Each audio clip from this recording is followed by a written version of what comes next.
I'm Noah Bick. I'm 22 years old. I grew up in NDG. I am currently enrolled at Concordia University in a communications program. I was at McGill studying English before. Around the age of 16, 17, I began interning at Montreal, an international music festival. Shortly thereafter, a friend and I started a production company called Passovah Productions. And I also work for local promoters Blue Skies Turn Black as a production manager. I disc jockey.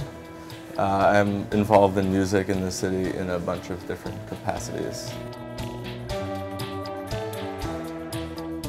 Music in my house, I mean, growing up, music was important, and I don't feel like my parents deprived me of music, but I didn't live in like really intensely musical household.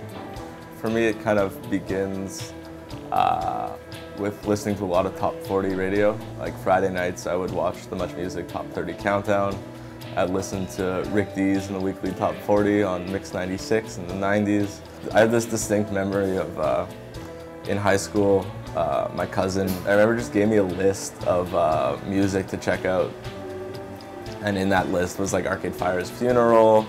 There was definitely an Interpol record there. That was kind of like part of the beginning of my entry into more independent music.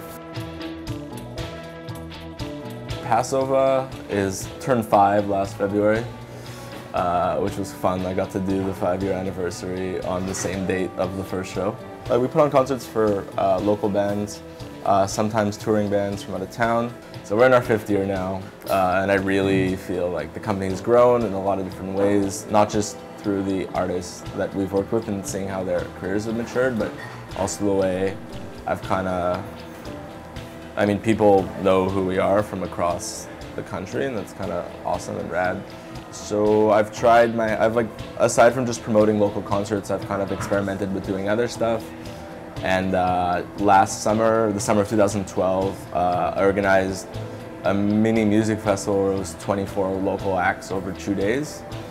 And it went really well. And the acts were playing like sets that were 15 minutes in length. This year we did over 50 acts over 3 days, and it went really, really well. And I realized that especially with local acts where you're just never sure if they're going to bring out a crowd, putting more and more people on a bill is always a good idea, because if everyone brings 10 friends and there's 10 people on the bill, then there'll be 100 people in the room. So it kind of became like a promoter trick of mine, and as long as the time didn't go too off, these events would go really well, and they have been going really well. So that's going to become like a big part of what Passovah is. It's going to be like, we're going to do shows throughout the year, but then kind of do this big event every August that hopefully will take off and continue to grow. So it's kind of exciting to see where Passovah is headed. It's just kind of incredible to think about, not just like what I've accomplished and Passovah's accomplished, but just like the incredible network that I'm a part of.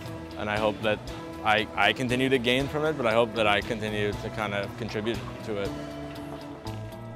So for me, it's super rewarding to see artists who I've kind of like met, even just as friends, not necessarily produced concerts for them over the last 5 or 6 years, and watched how their careers grow. It's kind of like dropping a Plinko ball on The Price is Right, kind of just like watching where the ball goes and seeing how I can help them in little ways.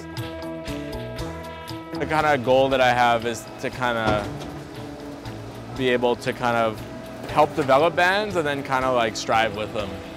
I just want to keep on freaking growing.